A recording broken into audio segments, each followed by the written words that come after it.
À l'entrée de la grande ville, les maisons en béton brillant s'alignent comme des perles sur un collier. Pelouse tondue, portails électriques, vitres teintées. C'est ici que vit Viviane, une femme accomplie, belle et puissante. Elle dirige sa propre agence immobilière.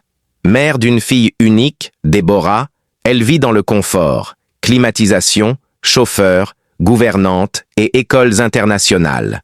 Déborah, âgée de 11 ans, porte des lunettes dorées, parle 3 langues et mange des céréales importées. À l'autre bout de la ville, dans un quartier poussiéreux, les tôles rouillées forment un labyrinthe. C'est là que vit Mariam, une veuve qui vend du maïs grillé pour nourrir ses 3 enfants. Sa fille aînée, Hawa, a le même âge que Déborah. Elle ne connaît ni tablette ni climatiseur. Tous les matins, elle aide sa mère à installer le brasero avant de courir à l'école avec des sandales usées.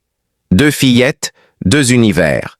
Mais le destin aime les croisements inattendus. À la rentrée scolaire, une fondation internationale lance un programme d'excellence. Elle choisit 10 élèves de quartiers pauvres pour intégrer gratuitement une école privée de la ville. Hawa fait partie des sélectionnés. Le premier jour, elle entre dans l'école, habillée d'un uniforme neuf offert par la fondation. Les enfants la regardent de travers, surtout ceux de la classe de Déborah. Ils chuchotent « Elle vient d'où celle-là » Mais Hawa garde la tête haute. Déborah, curieuse, s'assoit près d'elle. « Tu t'appelles comment » demande-t-elle. « Hawa. Et toi » Déborah. Un sourire. Et ce fut le début d'une amitié discrète mais sincère. Chez Viviane, l'ambiance devient tendue. Elle découvre un message dans le téléphone de sa fille. Une photo d'Hawa tenant la main de Déborah à la sortie de l'école. « Tu traînes avec cette fille-là » crie-t-elle. « Elle n'est pas de ton monde. » Déborah baisse les yeux. Elle m'aide à comprendre les mathématiques. Elle est gentille, maman. Viviane se fâche. Elle a connu la pauvreté autrefois. Elle a lutté seule pour grimper les échelons. Elle refuse que sa fille fréquente ceux qu'elle a mis tant d'efforts à fuir. Mais Déborah désobéit. En cachette, elle apporte à Hawa de vieux livres, des stylos et parfois même des gâteaux. Un soir, Mariam tombe gravement malade. Aucun hôpital public n'a de médecin disponible. Hawa, paniquée, va chercher de l'aide. Elle court sous la pluie, traverse le quartier chic et frappe à la porte de Déborah. Viviane ouvre.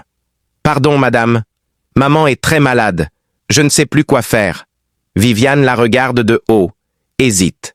Puis, sans un mot, referme la porte. Mais Déborah a tout entendu. Elle file par la porte de derrière, attrape le trousseau de clés de sa mère et démarre discrètement la voiture. Elle conduit Hawa et sa mère à la clinique privée. Le lendemain, Viviane découvre tout. Elle est furieuse. « Tu m'as volé ma voiture? Tu t'es exposée pour cette fille ?» Déborah répond calmement. « Elle m'aurait sauvée aussi, maman. Tu dis toujours que les riches sont meilleurs.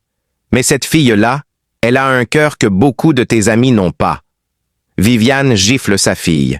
C'est la première fois. Déborah fuit la maison, en larmes.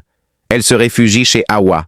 Mariam, encore faible, l'accueille sans poser de questions. Elle lui sert du riz et de la sauce.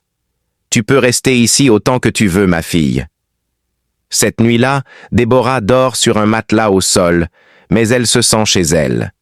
Quelques semaines plus tard, les affaires de Viviane s'effondrent. Un scandale de corruption éclate.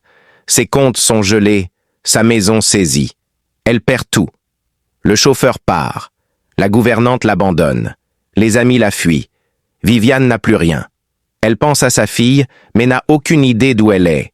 Jusqu'à ce qu'un voisin lui dise qu'il a vu Déborah dans le quartier de Mariam. Viviane, habillée d'un simple pagne, se rend à pied là-bas. Elle trouve Mariam assise sur un banc, triant du maïs. Déborah aide à balayer la cour. Viviane s'approche lentement.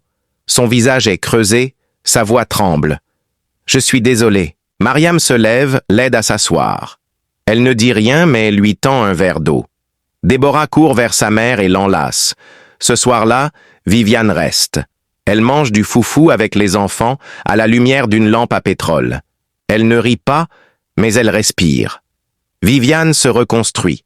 Elle trouve un emploi modeste comme secrétaire dans une petite entreprise. Chaque jour, elle fait le trajet à pied. Elle apprend l'humilité. Mariam, de son côté, développe son petit commerce. Grâce à un prêt solidaire, elle ouvre un second point de vente.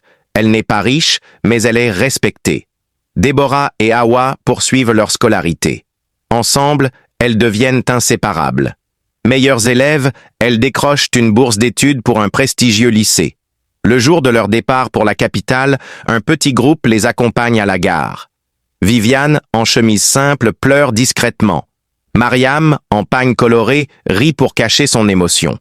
Avant de monter dans le bus, Hawa murmure à Déborah « On changera le monde, à deux ».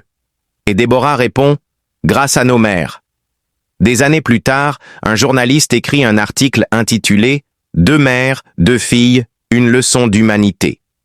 On y lit cette phrase « Il y a des femmes qui donnent la vie et d'autres qui la sauvent.